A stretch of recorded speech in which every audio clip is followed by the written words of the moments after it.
മൂന്നാം ക്ലാസ്സിലെ പാദവാർഷിക മൂല്യനിർണ്ണയം പരിസര പഠനത്തിൻ്റെ ചോദ്യപേപ്പറും ഉത്തരങ്ങളും നോക്കാം. ഇത് 2024 ചോദ്യപേപ്പറാണ്. ഇതിൽ നമുക്ക് ഇംഗ്ലീഷ് മീഡിയവും മലയാളം മീഡിയവും ഉത്തരങ്ങളെ പരിശോധിച്ച് നോക്കാം.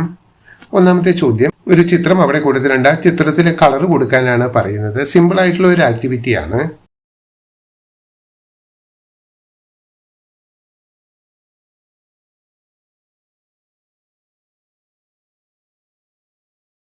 ഒന്നാമത്തെ ബി ചോദ്യം നോക്കാം.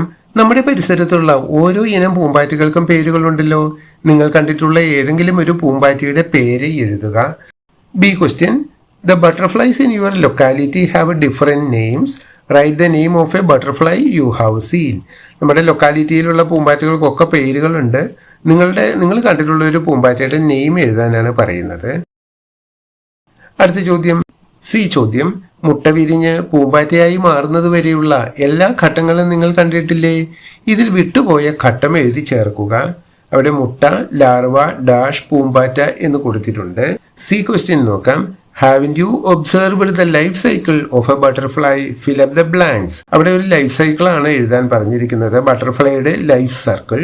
അതിൽ 4 സൈക്കിൾസ് ആണ് ഉള്ളത്. അതിൽ ഒന്ന് അവിടെ ഡാഷ് ഇട്ടിരിക്കുകയാണ്. നമ്മൾ കംപ്ലീറ്റ് ചെയ്യണം. നമുക്ക് തന്നിരിക്കുന്നത് നോക്കാം. Egg, larva, dash, butterfly. Egg ലാർവയായി മാറുന്നു, ലാർവ ഡാഷായി മാറുന്നു, ഡാഷ് ബട്ടർഫ്ലൈ ആയി മാറുന്നു. ആൻസർ ഇവിടെ കൊടുത്തിട്ടുണ്ട്. ഡി ക്വസ്റ്റ്യൻ നോക്കാം. ശലഭോദ്യാനം വിപുലീകരിക്കുന്നതിനായി വിവിധ തരം ചെടികൾ കുട്ടികൾ കൊണ്ടുവന്നു. അവയിൽ ഇലമുളച്ചി, കറിവേപ്പ് എന്നിവയുടെ വിവരങ്ങൾ ശേഖരിച്ച് ഹരിത കാർഡ് തയ്യാറാക്കാൻ മിത്രയെ സഹായിക്കൂ. അവിടെ ഇലമുളച്ചിയുടെയും കറിവേപ്പിന്റെയും ഹരിത കാർഡ് തയ്യാറാക്കണം.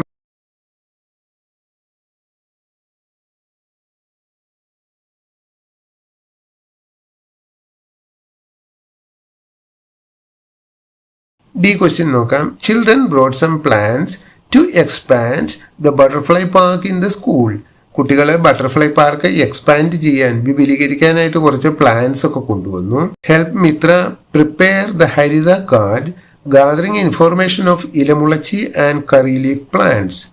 അവിടെ കറി ലീഫിന്റെയും ഇലമുളച്ചിയുടെയും ഹരിത കാർഡ് പ്രിപ്പയർ ചെയ്യാനാണ് പറയുന്നത്. ഇവിടെ കുറച്ച് കാര്യങ്ങളൊക്കെ എഴുതിയിട്ടുണ്ട്. ബാക്കി നമ്മൾ ഫില്ലപ്പ് ചെയ്താൽ മതി. അതിന്റെ ആൻസർ ഇവിടെ കൊടുത്തിട്ടുണ്ട്. വായിച്ചു നോക്കുക.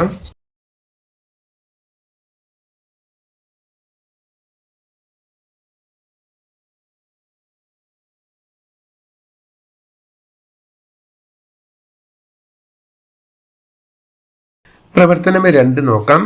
സഞ്ചരിച്ച്. ഈ ചോദ്യം, ജീവികളെ അവയുടെ സഞ്ചാര രീതിക്കനുസരിച്ച് വരച്ച് യോജിപ്പിക്കൂ.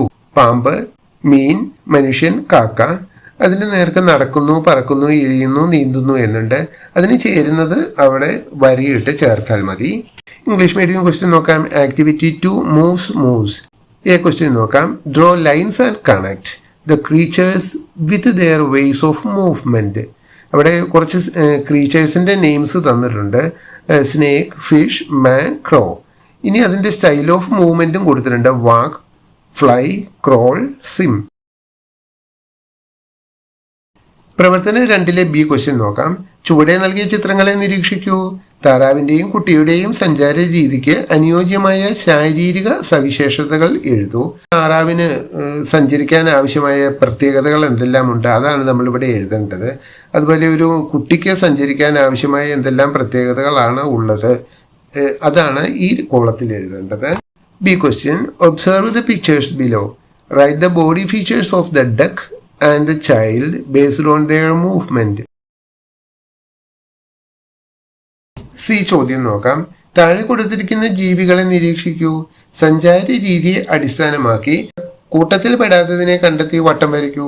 അവിടെ 4 ജീവികൾ കൊടുത്തിട്ടുണ്ട്. ഉറുമ്പുണ്ട്, പശുവുണ്ട്, ആനയുണ്ട്, മുതലയുണ്ട്.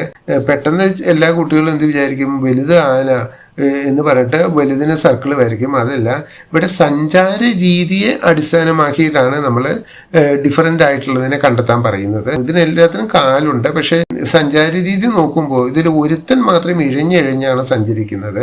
അതായത് വയറ് നിലത്ത് മുട്ടുന്നു. അങ്ങനെയുള്ളവരെ നമ്മൾ ഇഴഞ്ഞ് സഞ്ചരിക്കുന്നവയായിട്ടാണ് കണക്കാക്കുന്നത്. C question, observe the creatures given below. താഴെ കുറച്ച് ക്രീച്ചേഴ്സിനെ തന്നിട്ടുണ്ട്, ജീവികളുടെ ചിത്രം തന്നിട്ടുണ്ട്. അത് പരിശോധിക്കുക. Identify and circle the odd one based on the movement ആ 4 പേരുടെയും മൂവ്മെന്റ് നോക്കിയിട്ട് കൂട്ടത്തിൽ പെടാത്ത ആളെ കണ്ടെത്താനാണ് പറയുന്നത്. പ്രവർത്തനം 3 സസ്യ സംരക്ഷണം. അവിടെ ഒരു ചിത്രം കൊടുത്തിട്ടുണ്ട്. ചിത്രം നിരീക്ഷിക്കൂ. സസ്യങ്ങളെ കൊണ്ട് മറ്റു ജീവജാലങ്ങൾക്ക് പ്രയോജനങ്ങൾ എന്തെല്ലാം? സിമ്പിൾ ആയിട്ടുള്ള ചോദ്യമാണ്. ചിത്രം നോക്കി ഉത്തരം എഴുതുകയേ വേണ്ടി. 3 പ്രത്യേകതകളാണ് നമ്മളിവിടെ എഴുതേണ്ടത്. Activity 3 protection of plants. Observe the picture. A question: What are the benefits of plants for other living beings? മറ്റ് ജീവജാലങ്ങൾക്ക് സസ്യങ്ങൾ കൊണ്ടുള്ള പ്രയോജനം എന്തെല്ലാമെന്നാണ്. 3 ഫീച്ചേഴ്സാണ് ഇവിടെ എഴുതേണ്ടത്. ഇവിടെ നമുക്ക് റാബിറ്റിനെ നോക്കാം. റാബിറ്റിന്റെ ഫുഡ് എന്ന് പറയുന്നത് പ്ലാന്റ് ആണ്. ഒരു ബട്ടർഫ്ലൈ അവിടെയുണ്ട്. ബട്ടർഫ്ലൈ ഹണിയാണ് കഴിക്കുന്നതെന്നറിയാം. ഹണി ഉണ്ടാകുന്നത് എവിടെയാണ്? ഇവിടെ ഫ്ലവറിൽ നിന്നുള്ള ഹണിയാണ് ബട്ടർഫ്ലൈ സക്ക് ചെയ്യുന്നത്. അതുകൊണ്ട് പ്ലാന്റ്സിന്റെ ഒരു ഉപയോഗം ഫുഡ് എന്നുള്ളത് നമുക്ക് അവിടെ കണ്ടെത്താം. വലിയ മരത്തിൽ നോക്കുകയാണെങ്കിൽ അവിടെ ഒരു ഹണി ബീയുടെ കൂട് കാണാനുണ്ട്. ആ ഹൈവ്, ഇതാണ് ആ ഹൈവ്. ആ മരത്തിലാണ് അവർ ഒരു വീട് പോലെ ഉണ്ടാക്കിയിട്ട് അവിടെ താമസിക്കുകയാണ്. ഫുഡിന് വേണ്ടിയിട്ടല്ല ഹണി ബി അവിടെ അവർ ഒരു വീടുണ്ടാക്കിയിരിക്കുകയാണ്. അതുപോലെ ഒരു ബേഡ് അവിടെ. ബി ചോദ്യം നോക്കാം. സസ്യ സംരക്ഷണ പ്രവർത്തനങ്ങളുടെ ഭാഗമായി റീനയും കൂട്ടുകാരും ജൈവ വൈവിധ്യ ഉദ്യാനം വിപുലീകരിക്കുകയാണ്. ഇതിനു മുന്നോടിയായി അവിടെയുള്ള സസ്യങ്ങളുടെ പട്ടിക തയ്യാറാക്കി. ആ പട്ടികയിൽ എന്തൊക്കെയുണ്ടെന്ന് നോക്കാം. മുക്കുറ്റി, ചെമ്പരത്തി, മാവ്, വാഴ, തുമ്പ, റോസ്, പ്ലാവ്, തുളസി, ആൽ. ഈ സസ്യങ്ങളെ തരംതിരിക്കാൻ അവരെ സഹായിക്കൂ. തരംതിരിച്ചപ്പോൾ വിട്ടുപോയ മാനദണ്ഡങ്ങൾ കൂടി എഴുതി ചേർക്കും.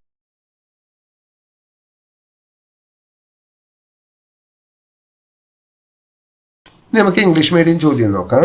Reena and her friends are expanding the biodiversity park. റീനയും അവരുടെ കൂട്ടുകാരികളും ബയോഡൈവേഴ്സിറ്റി പാർക്ക് ഒന്ന് നന്നാക്കാൻ വേണ്ടി ഉള്ളൊരു പരിപാടിയിലാണ്. For this they prepared a list of plants in the park.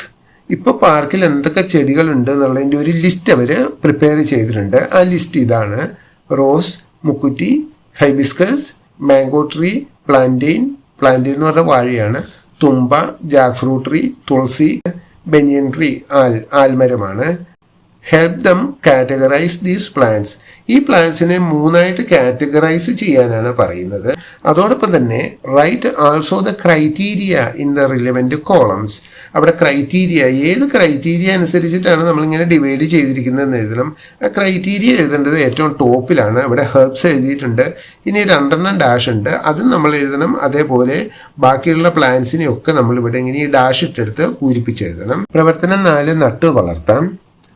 അവിടെ ഒരു പട്ടിക കൊടുത്തിട്ടുണ്ട്. കുറേ പ്ലാന്റ്സ്, സസ്യങ്ങളുടെ പേരും അത് വിത്തിൽ നിന്ന് മുളയ്ക്കുന്നവയ്ക്കൊക്കെ ടിക്ക് ഇട്ടിട്ടുണ്ട്.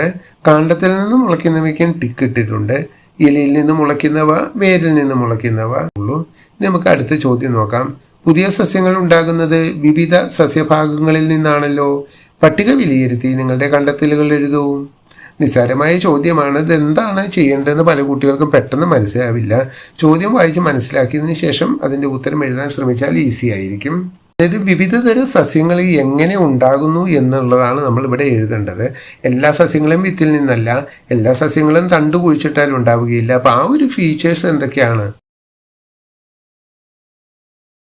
Activity 4 let's plant and grow. അവിടെ പ്ലാന്റ്സിൻ്റെ പേര് താഴെ കൊടുത്തിട്ടുണ്ട്. Rose, mango tree, Nishagandhi, P എന്ന് പറഞ്ഞ പയറാണ്, നിലപ്പന, കടപ്ലാവു, ഹൈബിസ്കസ്. അത് 1ാമത്തെ കോളം നോക്കാം. ജെർമിനേറ്റിംഗ് ഫ്രം സീഡ്സിൽ നിന്നും മുളച്ച് വരുന്നത്, അതായത് വിത്തിട്ട പുതിയ ചെടി ഉണ്ടാക്കാൻ പറ്റുന്നത്.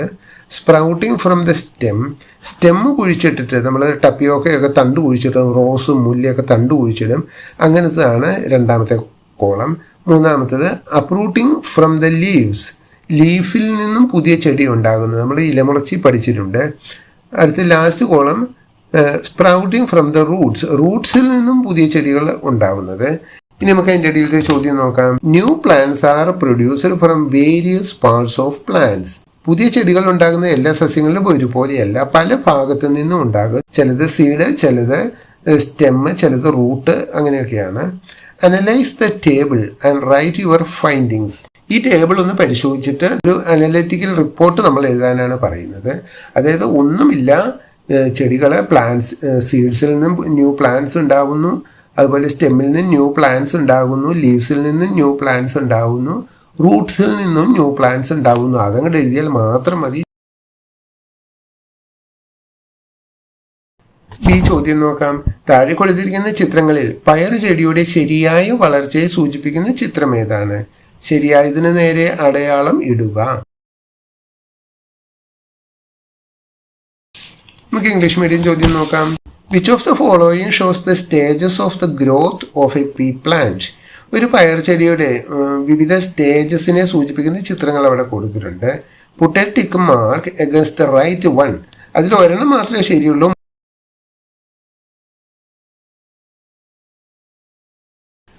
അടുത്ത പ്രവർത്തനം 5, കാനന ഉത്സവം.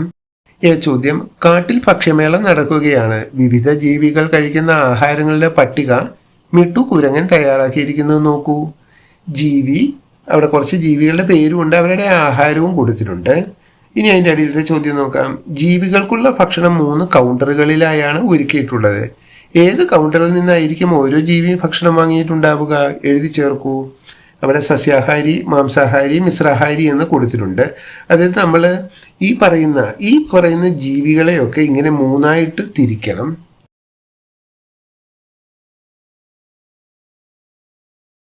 നമുക്ക് ഇംഗ്ലീഷ് മീഡിയം ചോദ്യം നോക്കാം. Activity 5, festival of forest. Food fest is going on the forest. ഫോറസ്റ്റിൽ ഫുഡ് ഫെസ്റ്റ് നടക്കുകയാണ്. Mittu monkey prepared a list of food items eaten by different creatures. Look at the table. മിട്ടുക്കുരങ്ങൻ ഒരു ലിസ്റ്റ് ഉണ്ടാക്കിയിട്ടുണ്ട്, ഓരോരുത്തർക്കും വേണ്ട ഭക്ഷണങ്ങൾ എന്തൊക്കെയാണെന്നുള്ളതിനെ കുറിച്ച്.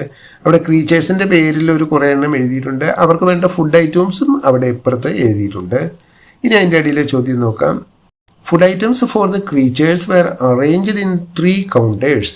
ജീവികൾക്ക് എല്ലാവർക്കും വേണ്ട ഫുഡ് 3 കൗണ്ടറുകളിലായിട്ടാണ് സെറ്റ് ചെയ്തിരിക്കുന്നത്. From which counters should the creature get their food? Complete the table. ഏത് കൗണ്ടറിൽ ചെന്നാൽ ഏത് തരം ആഹാരമാണ് കിട്ടുന്നത്? അതാണ് നമ്മളിവിടെ ഒരു പട്ടിക പോലെ എഴുതേണ്ടത്. അവിടെ ഹെർബിവോറസ് ഉണ്ട്, അത് സസ്യാഹാരമാണ്. കാർണിവോറസ് എന്ന് പറഞ്ഞാൽ മാംസാഹാരമാണ്. ഒമ്നിവോറസും ഉണ്ട്, അത് പറഞ്ഞാൽ മിശ്രാഹാരമാണ്. അപ്പോൾ നമുക്ക് ചെയ്യാനുള്ളത് ഈ തന്നിരിക്കുന്ന ക്രീച്ചേഴ്സിനെ എല്ലാം ഈ 3 ഓരോന്നിലും ഉൾപ്പെടുത്തുക എന്നുള്ളതാണ്. ബി ചോദ്യം. കൗണ്ടറിൽ എത്തുന്ന ജീവികൾക്ക് അവരുടെ ശാരീരിക സവിശേഷതകൾ നോക്കിയാണ് മിട്ടുവും സംഘവും ഭക്ഷണം നൽകിയത്.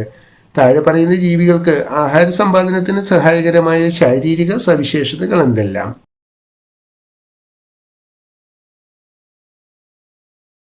ഇംഗ്ലീഷ് മീഡിയം ചോദ്യം നോക്കാം. What are the body features which help the following creatures in gathering food? ഇവിടെ 2 ജീവികളുടെ പേര്, ടൈഗറും ഈഗിളും. കടുവയും പരുന്തുമാണ്. ഇവർക്ക് എന്തൊക്കെ ബോഡി ഫീച്ചേഴ്സ് ഉണ്ട്, ഇരി പിടിക്കാൻ ആവശ്യമായിട്ടുള്ള എന്തെല്ലാം ബോഡി ഫീച്ചേഴ്സ് ഇവർക്കുണ്ട്, അതാണ് നമ്മൾ കണ്ടെത്തി എഴുതേണ്ടത്.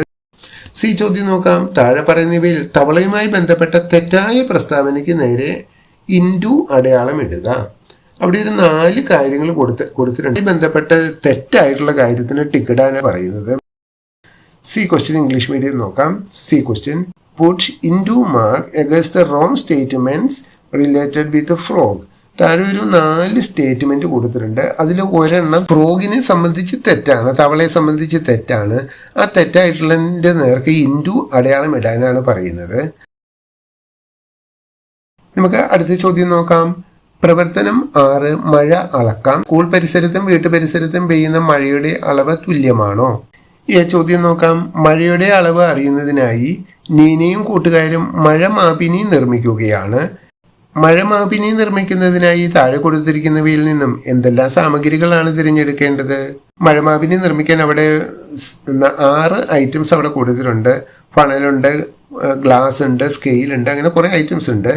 ഇതിൽ മഴമാപിനി നിർമ്മാണത്തിന് ആവശ്യമായ സാമഗ്രികൾ ഏതെല്ലാം എഴുതി ചേർക്കൂ. അതിൻ്റെ പേര് ഇവിടെ എഴുതിയാൽ മതി, ചിത്രമൊന്നും വരയ്ക്കേണ്ട. Activity 6. Let's measure rain. Is the amount of rainfall in the surroundings of school and house the same? സ്കൂളിലും വീട്ടിലും പെയ്യുന്ന മഴ ഒരേ അളവാണോ, ഒരേ എമൗണ്ട് ആണോ? എമൗണ്ട് എന്ന് പറഞ്ഞാൽ ഒരേ അളവാണോ എന്നാണ് ഇവിടെ ചോദിക്കുന്നത്. അപ്പം നീനയ്ക്കൊരു റെയിൻ ഗേജ് ഉണ്ടാക്കണം. ആ റെയിൻ ഗേജ് ഉണ്ടാക്കാൻ ആവശ്യമായ കുറച്ച് മെറ്റീരിയൽസ് അവിടെ ചിത്രത്തിൽ കൊടുത്തിട്ടുണ്ട്. There are 6 മെറ്റീരിയൽസ് അവൈലബിൾ ആണ്. അതിൽ നിന്നും ഇതെല്ലാം എടുത്ത് നമുക്ക് മഴമാപിനി നിർമ്മിക്കേണ്ട ആവശ്യമില്ല. ഇതിൽ നിന്ന് റെയിൻ ഗേജ് ഉണ്ടാക്കാൻ ആവശ്യമുള്ളത് മാത്രം നമ്മൾ ഇതിൻ്റെ അടിയിലൊന്ന് ലിസ്റ്റ് ഔട്ട് ചെയ്യുക. അത് മാത്രം ചെയ്താൽ മതി. ഇതിൻ്റെ ഉത്തരം ഇവിടെ കൊടുത്തിട്ടുണ്ട്, വായിച്ചു നോക്കുക. അടുത്ത ചോദ്യം. ബി മഴ മാപിനിയുടെ ചിത്രം വരയ്ക്കുക. വളരെ സിമ്പിൾ ആയിട്ടുള്ള ഒരു കാര്യമാണ്. Draw the picture of A rain gauge. മഴ മാപിനിയുടെ ചിത്രം വരയ്ക്കാനാണ് പറയുന്നത്. അതെല്ലാവരും പെൻസിൽ ഉപയോഗിച്ചാണ് വരയ്ക്കേണ്ടത്. കാരണം ചെറിയൊരു വൃത്തം പോലെയൊക്കെ വരയ്ക്കണം. അപ്പോൾ നമ്മൾ തെറ്റിക്കഴിഞ്ഞാൽ പെന്നാണ് മായ്ക്കാൻ പറ്റില്ല. സി ചോദ്യം നോക്കാം. മഴ അളക്കുന്നതിനായി മഴ മാപിനി എവിടെയാണ് സ്ഥാപിക്കേണ്ടത്? ശരിയായ ഉത്തരത്തിന് നേരെ ടിക്ക് അടയാളം നൽകുക. മരത്തിന്റെ ചുവട്ടിൽ തുറസായ സ്ഥലത്ത്, മേൽക്കൂരയിൽ നിന്ന് വെള്ളം വീഴുന്ന സ്ഥലത്ത്. ഇത് സിമ്പിളായ ചോദ്യമാണ്. മഴമാപിനിയൊക്കെ എന്നുള്ള അധ്യായം വായിച്ചവർക്കൊക്കെ പെട്ടെന്ന് എഴുതാൻ കിട്ടും. Where can we fix the rain gauge to measure rainfall? Put a tick mark against the right answer. Under the tree, മരത്തിന്റെ ചുവട്ടിൽ. ഇൻ എൻ ഓപ്പൺ പ്ലേസ്, ഒരു തുറസായ സ്ഥലത്ത്. On a place where water falls from the roof. Roof അതായത് വീടിന്റെ മേൽക്കൂരയിൽ നിന്ന് ഒരു സ്ഥലത്തേക്ക് വെള്ളം ഇങ്ങനെ കുത്തനെ ചാടുന്നുണ്ടാവും. അവിടെ കൊണ്ടിട്ടാണോ ഇത് വെക്കേണ്ടത്? ഇത്രയുമാണ് 3ാം ക്ലാസ്സിലെ പരിസര പഠനവുമായി ബന്ധപ്പെട്ട ഇംഗ്ലീഷ് മീഡിയത്തിലും മലയാളം മീഡിയത്തിലും ചോദിച്ച ചോദ്യങ്ങൾ. Okay, thank you for watching this video.